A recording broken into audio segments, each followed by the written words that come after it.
Huh? Huh. Huh. I'm Tiff Macklem. I'm a dad, I'm a husband. I like sports, especially outdoor sports. I'm also the governor of the Bank of Canada. What is inflation?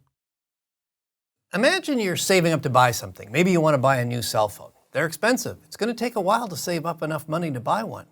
And then you go and you buy one and you discover the price has gone up. You can't afford it anymore. Well, when prices of most goods and services are going up, that's inflation. What's the problem with inflation? When there's too much inflation, prices tend to move around a lot, and it's hard to plan.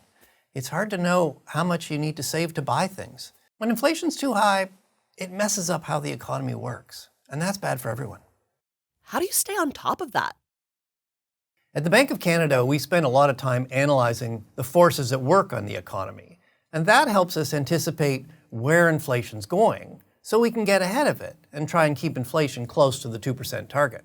2% inflation is a little bit like the story of Goldilocks and the Three Bears.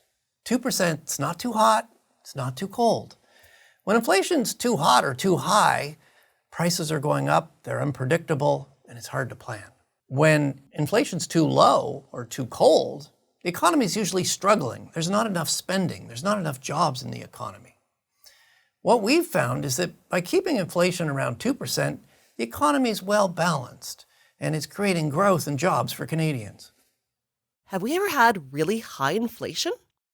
Back in the 1970s, when I was a teenager, inflation was more than 10%. And I didn't really understand inflation, but what I could see was it seemed to make everybody angry. There were a lot of worker strikes. Everybody seemed to feel ripped off, that their paycheck didn't buy as much as they thought it should. In 1991, the Bank of Canada began targeting inflation. And since then, inflation has been very stable and much more predictable around its 2% target. That's helped the economy work better. We work for Canadians to control inflation, and that's a pretty cool job.